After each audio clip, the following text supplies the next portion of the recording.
Sri Subhash Kashyap, Brigadier Chikara, my friend Dilip Chenoy, Dr. Prakash, friends, ladies and gentlemen, a very good afternoon. It is indeed a privilege and an honor to be here, to have been given the opportunity to deliver the 14th Netaji Subhash Memorial Lecture. So let me begin by, of course, thanking the Netaji Subhash Bose INA Memorial Trust for providing me this opportunity. Let me also thank FICCI for providing this fantastic venue for this lecture. Now, as many of you already know, I have been arguing for many years now that India needs to begin to revisit its own history and begins to retell it. And what better place to start than by starting with the story of India's freedom struggle. The reason is that if you read the conventional, official history books, you will get the impression that India's freedom struggle was a uniquely peaceful one. Basically, we gently suggested to the British that they should leave, and they politely left. The problem is that there is a completely different story to be told about an armed resistance to the British going back over a long period of time. And this story too needs to be told. This is not to suggest that the non-violent movement did not play a role, it did. But there was an armed resistance too. And that story was just as important, but unfortunately, sadly, rubbed out of the usual narrative. Now, of course, many of the characters who were involved in this armed resistance have not yet been forgotten. These events are, after all, within living memory. So people are still aware of the names of Raj Bihari Bose or Bhagat Singh or Bismil and so on. But you'll get the impression that these were all individual acts of bravery that really didn't add up to a movement. So even the story of Netaji and the story of the INA comes up as if it was a flash in the pan that really didn't add up to very much. So what I'm going to try and do today is to give you a flavor of the other story. Now, I'm not going to focus on particularly the INA or on Netaji, because I'm sure they have been revisited in previous lectures. And to some extent, this story has been told more than others. But what has not been done, I feel, and I'm going to try and attempt this in this lecture, is to try and give you a flavor of the fact that this INA episode was a part of a much longer story. And if you do not understand that longer story, you will not understand what it is that Netaji and the INA were attempting to do, who the characters who were involved in this whole episode were, and what was the ultimate impact of this effort. So here goes. If you went back to the turn of the 19th to the 20th century, you have to remember that India had now been under solid British rule for quite some period. The last real threat to British rule had been the revolt of 1857, and that of course had been an armed revolt, but it had been entirely crushed. And although there had been certain episodes of resistance, for example, in what is now Jharkhand under Birsa Munda, or the nobility of Manipur, many people forget this, who had carried out perhaps the last real effort in the 1880s and 1890s to push back the British, those efforts had not really gone anywhere. So by the turn of the century, a new movement, a completely new episode of resistance began to emerge. Now the background to this was the fact that, of course, in the previous couple of decades, an institution, the Indian National Congress, had come together. But at least in the initial years, it was not much more than a debating society. In fact, the British tended to encourage the Congress because they thought of it as a safety valve. But it was really with the emergence of what is now known as the Garam Dal, the Lal Bal Pal trio, that you began to see a much more aggressive approach being taken towards demanding for full freedom from the British.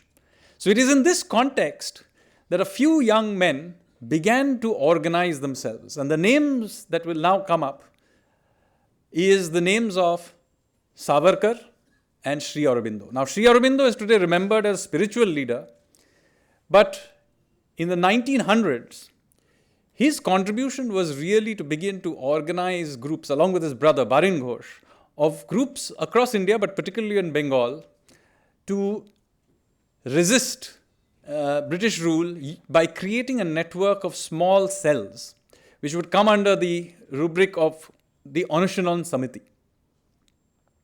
So, meanwhile, while he was creating this network of groups, incidentally, he was based at that time in Baroda, but this network was being created across Bengal. You also had young Indian students studying abroad, but particularly in London, who were organizing themselves in you can call it a student hostel accommodation called India House in London, under another bright young man called Veer Savarkar. Now, these very initial efforts, at some level, were maybe very young people getting together, almost amateurish, you could argue. But these were very important efforts because they did two important things. One is that both Savarkar and Sri Aurobindo managed to create a network, and you will see, as I will come to later, that these networks became very important within India.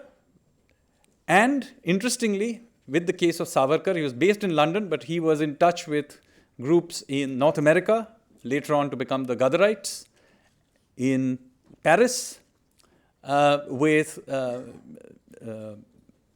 the groups Shamji Verma, and of course Bhikaji Kama. So there were all these groups that were bubbling around in this early part of the 20th century.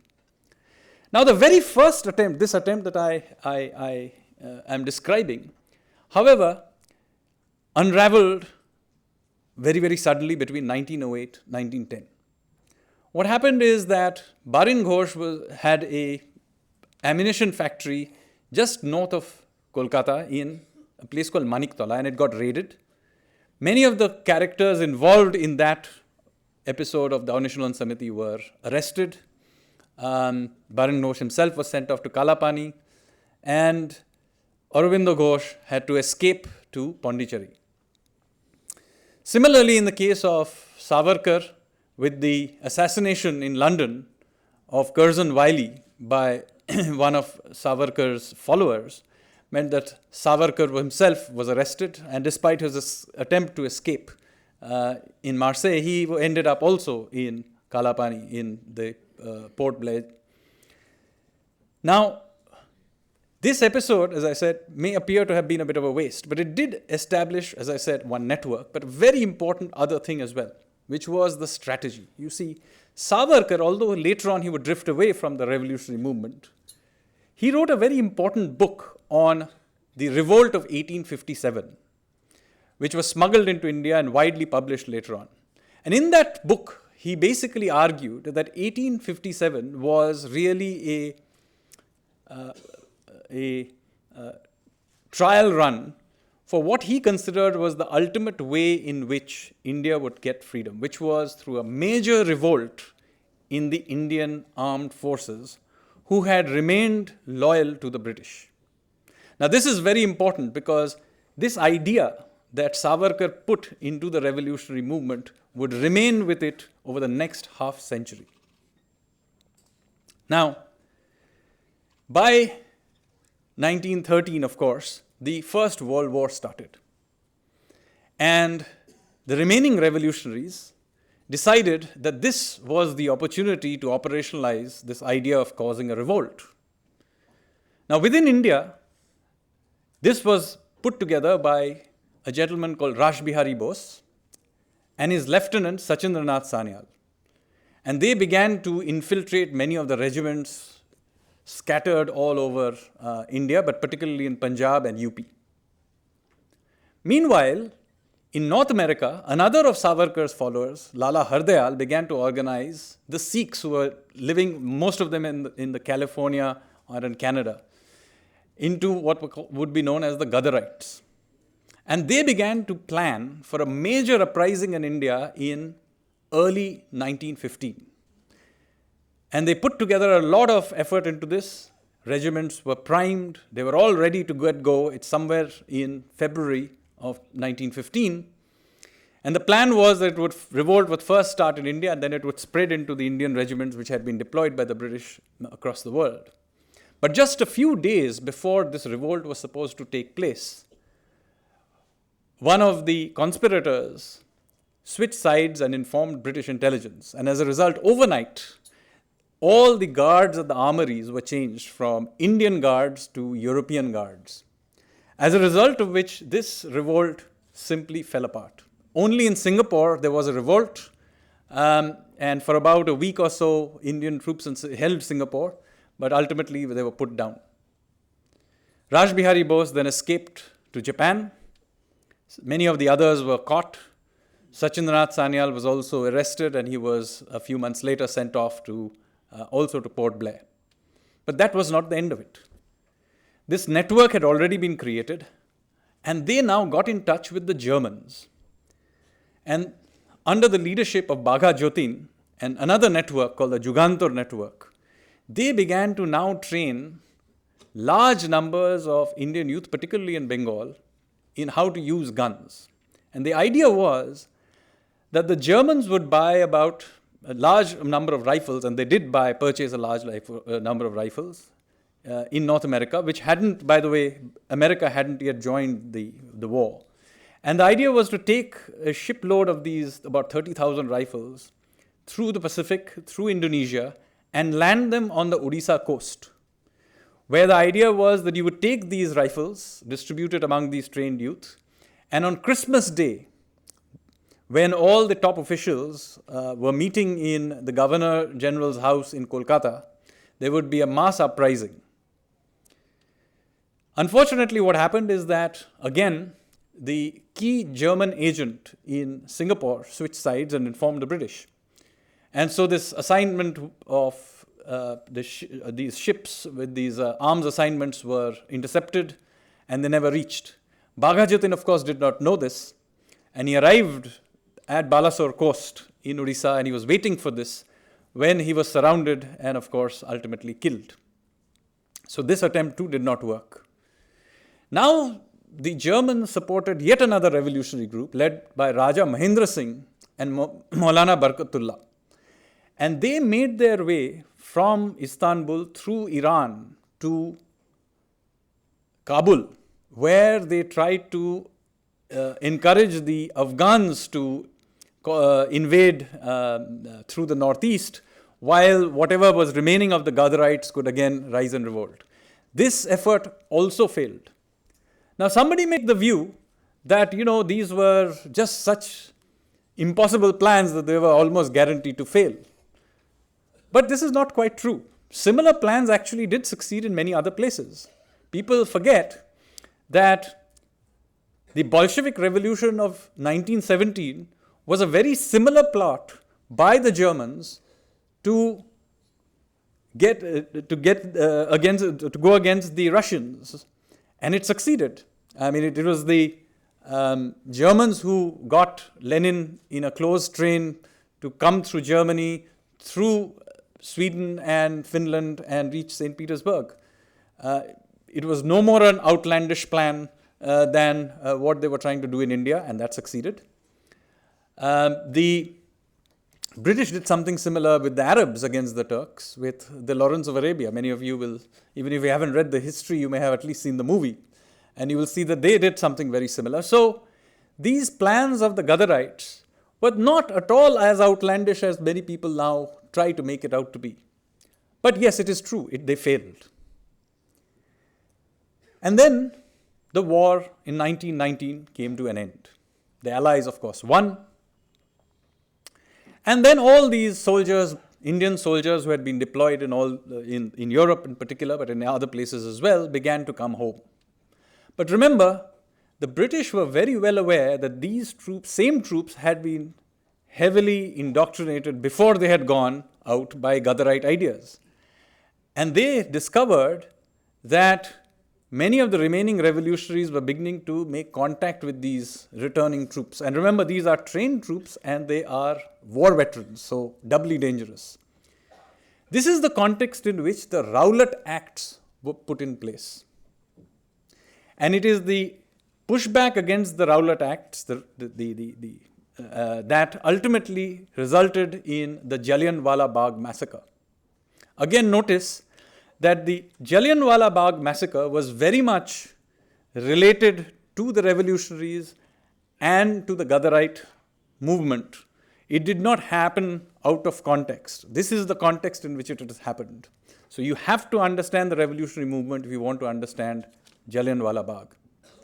And as a result of Jallianwala Bagh, of course, it then gathered pace into the non-cooperation movement, which was, of course, led by Mahatma Gandhi and was famously a non-violent movement. In the middle of it, that all, as a peace gesture, the British released a large number of the revolutionaries who had been incarcerated in Port Blair, which included Barin Ghosh and Sachindranath Sanyal, although Veer Savarkar was still considered way too dangerous to be released. So many of these revolutionaries came back to India and they also participated in this non-cooperation movement. Unfortunately, as you know, the movement was abruptly stopped after the Chauri Chaura incident. And many of the revolutionaries felt very, very let down by this. So they began to again regroup into an armed movement. And this is when Sachindranath Sanyal, who had of course been, who had not participated in the non-cooperation movement because he had been from the beginning quite suspicious of it, he then organized this group into the Hindustan Republican Association and underneath the Hindustan Republican Army. So you suddenly had a new movement. And by the way, the name Hindustan Republican Army is not coincidental. It is very much named after the Irish Republican Army. So you have to remember that all of this is not happening in isolation. It is happening very much as a part of what was going on. It had very much derived from the links of these revolutionaries to the Irish, and earlier, as you saw, to the Germans, and of course with Raj Bihari Bose in Tokyo with the Japanese. All of this is important to the story that I will later come to.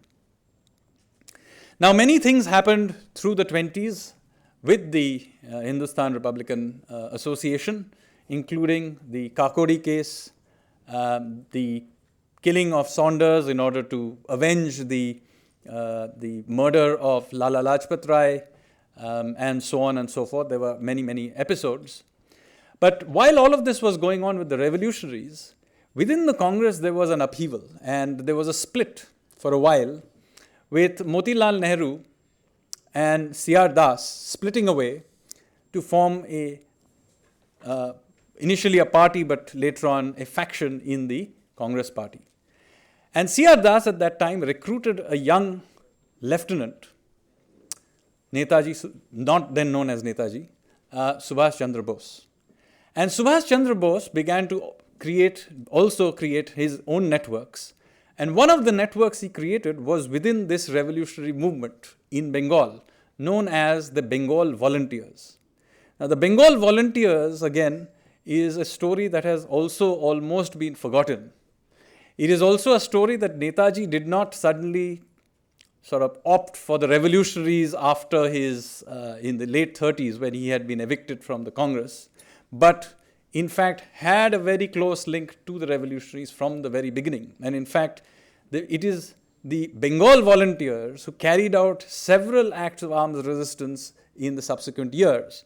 So those of you who are familiar with Kolkata will know the name BBD Bagh, which is what the central business district of Kolkata is called. It's named after Binoy Badal Dinesh. They were three revolutionaries who had attacked Writers' Building around 1930, and they were Bengal Volunteers members. So although Subhash Bose, in public at least, kept his links to the revolutionaries relatively controlled, he was very much in touch and in links with this group. And in the 1930s, he began to build up and encourage many of these groups to join the Congress party. By this time, you have to remember, some part of the revolutionary movement had become taken on Marxist or at least socialist ideologies.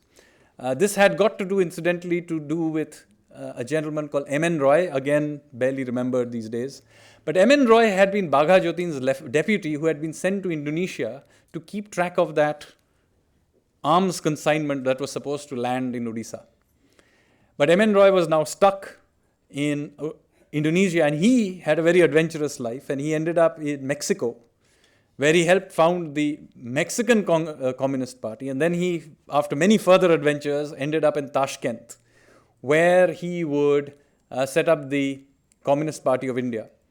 And then he would come back to India in the late 20s or 30s. And so there was one group which was linked to M.N. Roy, although M.N. Roy himself would leave the communist movement. This was one group. There were, of course, the old nationalist revolutionaries who were still around, and they combined together to support Netaji.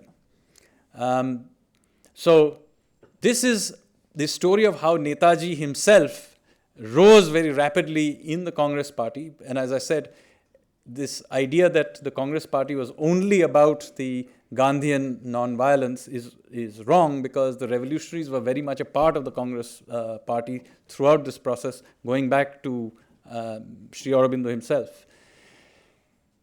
Now, of course, everybody knows the history of what happened with the election of Subhash Bose as the president of the Congress party, how he had great difficulty working with the Gandhian establishment of the party, and of course was pushed out. I'm not going to repeat this story, but subsequent to that, he then formed a subgroup within the Congress called the Forward Bloc, which was not a separate party, later became a separate party. But more importantly, for our purposes here, he re-established contacts with many of the old revolutionaries. And remember, they could already feel by 1938 that a Second World War was approaching. And so he was in touch very much with Raj Bihari Bose and with Sachindranath Sanyal, who were, by the way, already beginning to plan for a second run of the Gadarite movement. And they were activating all their links in Germany, in Japan, and many other places, and of course within India as well. And so this is the context you have to remember. You have to also remember that just a few days before Netaji escaped from his house in Elgin Road, he also met Veer Savarkar. Why is this important? Because it is again important to remember back to the original plan of creating a large insurrection in the British Indian Army. And of course, that is exactly what happened once in 1942 when Singapore fell to the Japanese. And who formed the INA? Well, again, it was Raj Bihari Bose, the old freedom fighter who had attempted to do exactly this in the First World War. So this is the reason you have to remember. This was an attempt that had been going on for quite some time. And when the INA was formed in Singapore, they were essentially carrying out something they had been attempting to do for several decades by this point in time. Now again, I do not need to tell you the story of what happened with the INA, what happened in the Burma campaign and so on. And of course, it all unwound. In military terms, there is no doubt that the INA was indeed a failure. The Japanese lost the war. The INA was in retreat. Many of its key members died during the retreat or were captured and so on and so forth. However, the original revolutionary plan of an insurrection did happen. And for that, you have to remember what happens next. When the soldiers of the INA were brought to Delhi for trial, and of course they were put up in Lal Killa for trial, there was an absolute buzz across the country. And it didn't only happen in the general population, but also happened in the armed forces. They were amazed to hear about the stories that were coming through and were being publicized as a result of this trial. And in some ways, this trial was a major strategic mistake of the British, because they, in a sense, publicized the whole episode. And it led to a lot of disgruntlement. And this disgruntlement began to rapidly spread through the Indian Armed Forces. And one of the places where it spread was the Indian Navy. So in 1946, in Mumbai, there was a massive revolt in the Royal Indian Navy. Some 20,000 sailors, and remember, these sailors are war veterans. They captured some 80-odd ships in Bombay Harbor. And they declared freedom. And when they did so, there were similar revolts in Karachi, in Kolkata, and many other places. And when the airmen of the Royal Indian Air Force were asked to take action against them, the British suddenly found that they were very, very reluctant. The same was true of many of the army regiments. And there was a genuine fear when this revolt happened in 1946 that there would be a much more generalized revolt. And that is the context, ladies and gentlemen, when the British decided to leave India. So ultimately, the revolutionaries succeeded. And if you see the tale as told from the perspective of the revolutionaries, you can see that it was not a matter of suddenly, opportunistically, Subhash Bose deciding to take advantage of the fascists or a suddenly newly found love for Japanese imperialism, which some of his critics tend to suggest. Far from it. When you see it in the context of the longer revolutionary movement, its links to Germany in the First World War, Raj Bihari Bose's long stay in Japan, the long and repeated efforts to cause an insurrection in the British Indian Armed Forces, then you understand that what Netaji was trying to do was basically trying to get an old dream of the revolutionaries to come to fruition. And guess what? They ultimately succeeded. Thank you, ladies and gentlemen. Jai Hind.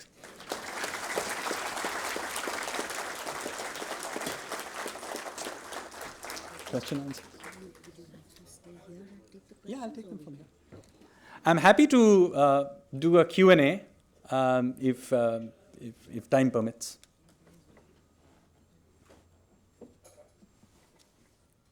Yes, there's a gentleman here.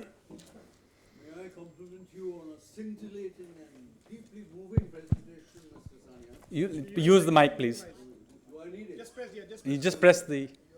No, you'll have to press the on. Okay, I'll do that. Yeah. I'll compliment you on a scintillating and a very moving presentation. May I just add one thing? Apart from the Indian soldiers from the Punjab who were in France and influenced very much by the French revolutionary ideals of liberty, equality, and fraternity who came back to Punjab, there was also the Bengal regiment in Mesopotamia where Qazi Nazrul Islam served. And they also got influenced by notions of independence for India. And the regiment was disbanded by the British. And these Bengali troops, and which very few of us in Delhi know about, they came back to Bengal and they were very influential in stirring up, and they interacted with the Bengal revolutionaries. Qazi Nazrul's poems were also very emotionally important for all the people whom you've mentioned. But this is sadly one aspect again of Indian history which has been blacklisted from our books. Absolutely, you are totally right that I mean, I obviously shortened the story, but this is absolutely And may true. I sadly add that after the disbandment of the Bengal regiment, the Indian Army never has had a Bengal regiment. This is another shocking instance of how independent India dealt with its past. Except, I'll add one before my army friends start shooting me down. There is a Bengal sappers. Yeah, no. The Bengal sappers had nothing to do with. They were in Roorkee. There were very few. The great Karyappa allowed recruitment of Bengalis in one battalion of the Rajput regiment. That's the only exception. Thank you. Okay, thank you. There is a gentleman. Outstanding, Mr. Sanyal, very impressive. I'm a biographer of Netaji Subhash Chandra Bose. I wrote a book called The Man India Missed the Most, and my most recent book is the biography of Lala Hardayal called The Great Indian Genius. The reason I'm so impressed with your speech is because you bring clarity to the history that this country was never told. We fought 3 wars of independence, 1857, the Ghadar Party movement, and Indian National Army. And we eventually won our freedom because of 3 wars. There was a multi-layered history and there was a Quit India movement, but that didn't impact the imperial mind. I just want to add 2 more things. In these 3 wars, there were 2 things that were common. One was gender equality. Rani Lakshmibai fought in 1857. Women were part of the Ghadar Party, and Netaji's INA still has a soldier sitting right here. Second point, all the 3 wars we fought for freedom, 1857 Ghadar Party and the Indian National Army, had the complete unity among all the communities of this country. Every religion fought for this country. That was the unique point of our freedom movement. We don't highlight that. History needs to be rewritten, and it needs to be rewritten now. Thank you. Thank you. There's a gentleman in blue in the back. जी भारत को अपने इतिहास फिर से लिखना चाहिए, लेकिन कब लिखेंगे हम? 6 साल हो गए हैं इस सरकार को. एक कंट्रोवर्सी हुई थी दिल्ली यूनिवर्सिटी में, जो फेमस बुक है मॉडर्न हिस्ट्री की, उसको एक न्यूज़ चैनल ने उठाया था कि उसमें भगत सिंह और उनके साथियों को टेररिस्ट कहा गया है. उस किताब को आनन फानन में वापस लिया गया और वो किताब फिर से वापस आ रही है. यानी आपके पास अल्टरनेट नहीं है. 6 साल हो गए हैं सेंट्रल यूनिवर्सिटीज़ में जो बीसीज को लेकर है वो डिफरेंट विवाद जारी है. अब होगा कब? आफ्टर ऑल न्यू जो एजुकेशन पॉलिसी है वो स्टेट को ही लागू करनी है. अब राज्यसभा में धीमे धीमे संख्या घटेगी क्योंकि स्टेट हाथ से निकल रहे हैं. फिर जैसे ही इतिहास में लिखने की कोई भी बारी आती है, जो अपोजिशन में जो भी पार्टियां हैं वो तुरंत एक आरोप लगाने लगती हैं. तो आप कब लिखेंगे? 6 साल हो चुके हैं. So I am not a representative of any political party, so I cannot answer for that. But as many of you know, I have been arguing for rewriting this. But let me also say that it requires, one of the things I will say, it requires that a lot of work is done into actually creating the primary material. See, there is no point in replacing rubbish with some more new rubbish. So this is actually hard work, which, by the way, I would be very pleased if you can also join the movement, because one of the things I am at least attempting to do is to actually begin writing all of these things down. Unless you create the primary material based on primary evidence, I don't know, there was debate, for example, on the Aryan invasion theory also. Quite absurd anymore, given the evidence. But the fact is, while the papers have been written, whether it's genetics, archaeology, now there's more than adequate archaeological evidence to show that this whole Aryan invasion thing is utter rubbish.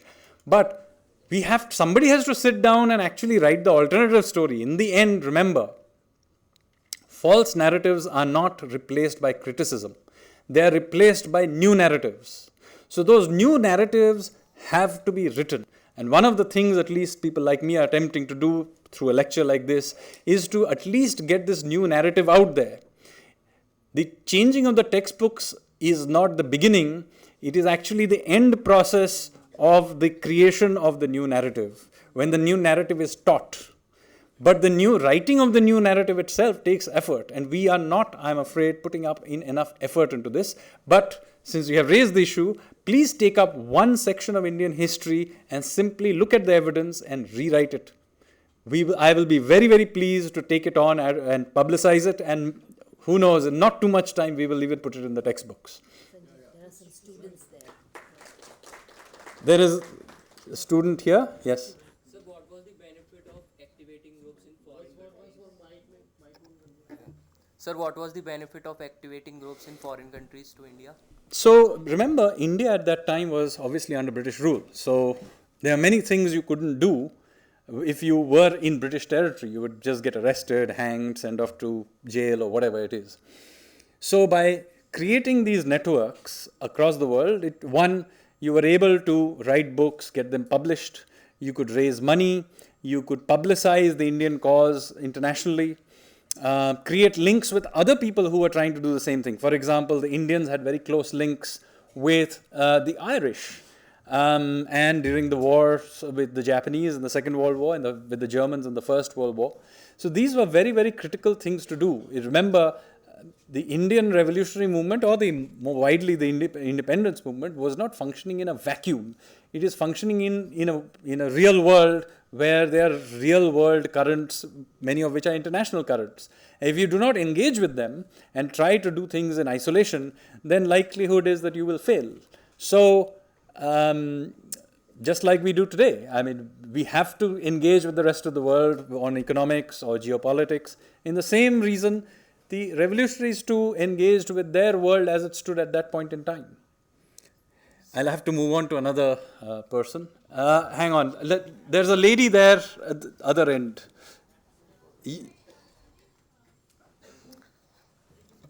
Yeah. Sanjeev, thanks for the insights. As a mother of an 11-year-old child, I would just like to know what happened to INA after independence. The story of Moni Baba and the others in UP, what happened? Is it in intelligence, or like the gentleman said, that it's still continuing just with history, and it was after independence everything was over?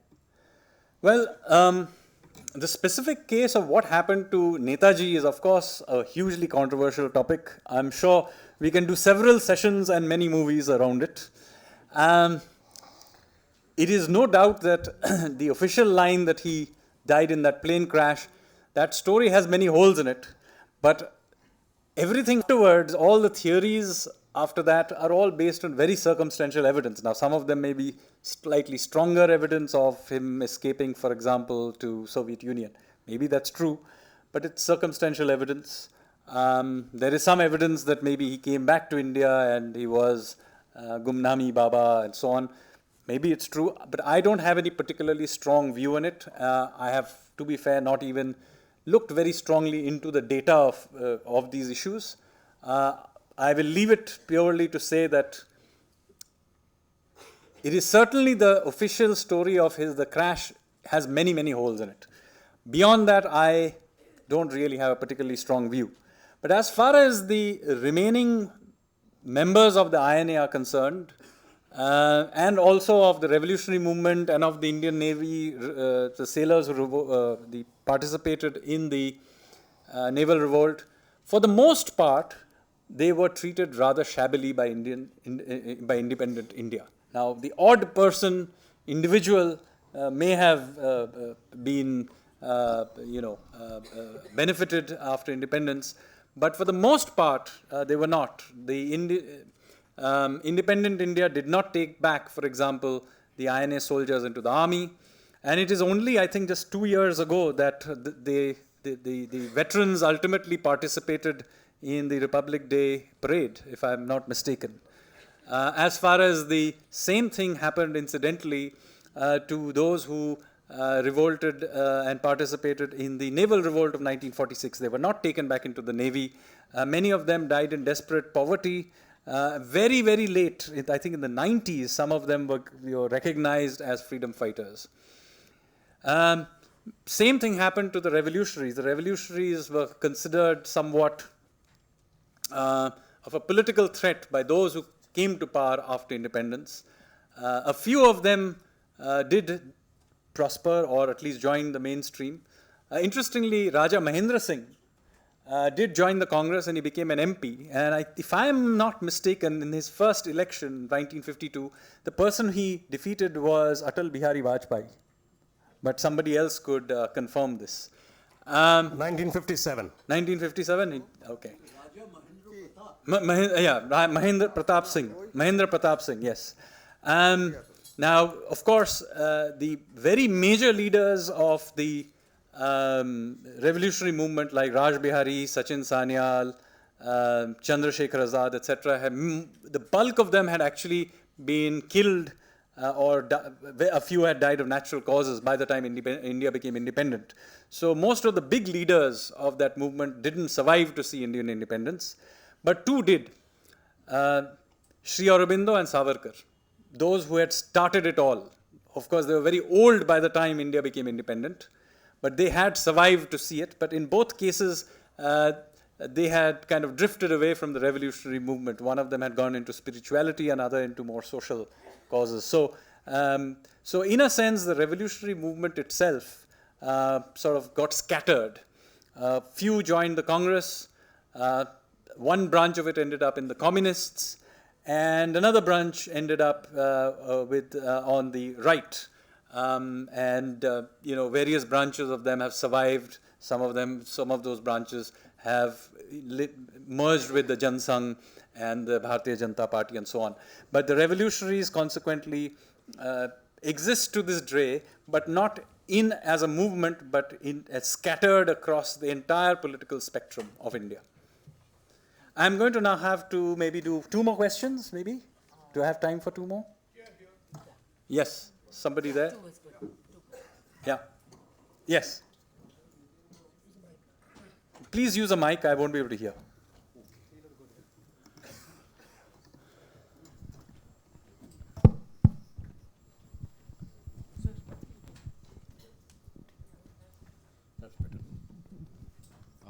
Thanks, Sanjeev, for an excellent and a very enlightening lecture. But more importantly, I entirely agree with you that a myth cannot be replaced with a myth, but with a matter.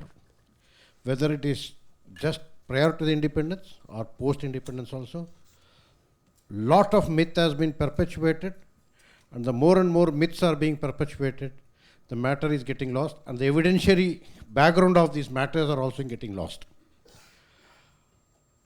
I will make no mistake in this that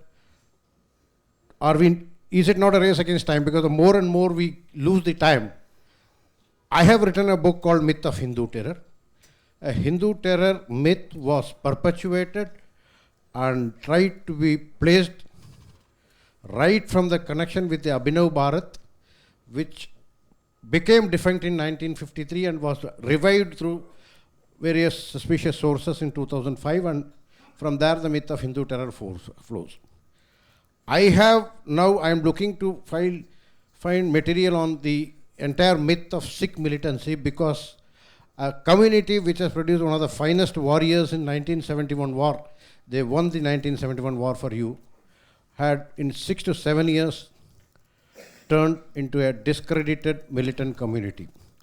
This is also a myth which has been perpetuated.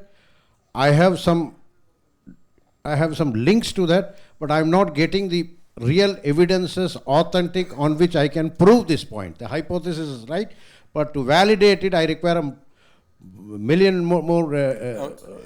So are we not, see, in 40 years we have already lost a lot of material.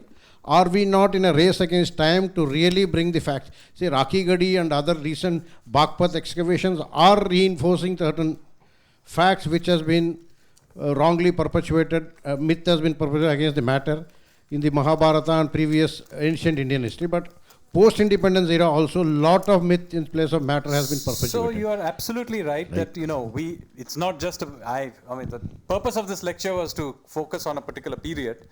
But you're right, not just before, it's not history, but even post-independence history also needs to be revisited. Incidentally, since you asked me about the Khalistani movement, let me tell you there is a very strong link between the Khalistani movement and the story I just told you. You see, the Ghadar movement had a very strong Sikh element, and in particular, it was very strongly based out of Canada. And the British, when they faced with this, they invested an enormous amount of effort, energy, and Secret Service resources to begin to indoctrinate these Ghadarite Sikhs in North America, particularly in Canada. And it is quite interesting, they funded gurudwaras, literature, and individuals in order to try and propagate anti-Hindu ideas amongst the Sikhs and try to separate them up as a religion. And a lot of this, evidence of this incidentally, is still available.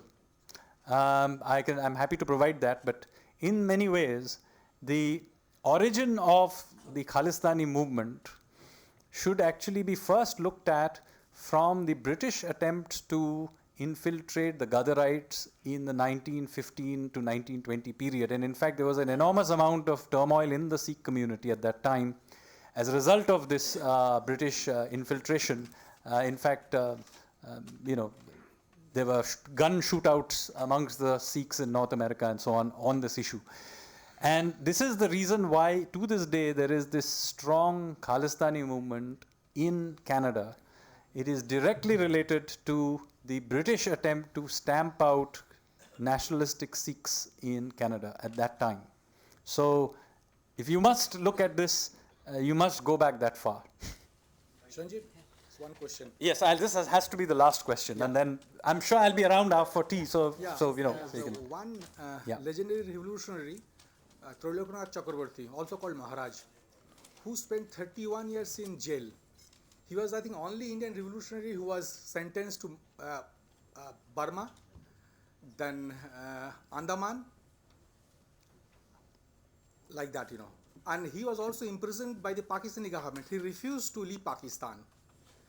And he wrote a autobiography called Ek Bochor Jele. I think, and he writes about his links. He mentions visiting all these places where Rajbihari Bose used to visit, Sachin Sarnal, Subhash Chandra Bose and all. But nothing much is known about him. This is one dimension which needs to be explored. I've been talking about this the last few years. I know. So what you need to do is to write a good thriller based on his life, and I'm sure Bollywood would love to make a movie about it, because he really had a thrilling life. And in fact, one of the interesting things about these characters is that as I read about them, it's absolutely fascinating how the lives they led. Quite purely from, never mind the interest we have in nationalistic or patriotic interest we have in them. Purely as lives, they were so interesting as characters. They were, they were spies, and they were participating in world events in all kinds of ways, and they were carrying out assassinations. They were, smuggling things. They were really interesting characters, and they were not old. Many of them were just in their late teens, in their 20s, when they were doing some of these things.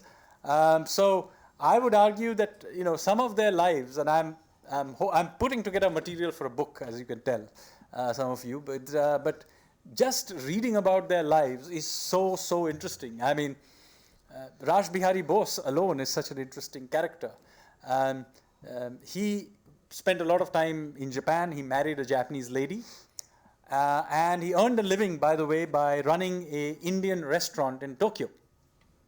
And that restaurant, although the original building was bombed during the Second World War, that restaurant still exists. And you can still go there and have the original Raj Bihari Bose chicken curry recipe, which I have eaten. So much of this history is not entirely dead, as I can say. The Khalistani movement is a result of this. What's the name of the restaurant? I think it's called Nakamuriya. Yes, that's the name of the place or the restaurant, I forget. But you can Google it up. I don't remember off the top of my head. But, there are scatterings of this history all over. one of my granduncles, Sachindranath Sanyal, had been part of an attempt to throw a bomb on Lord Hardinge in Chandni Chowk, which is right next to Parathe Wale Gali, which I visit quite often. And it's quite amusing for me to go there and have this, and to think about the fact that I currently work in an office which was built by Lord Hardinge. Thank you very much, ladies and gentlemen.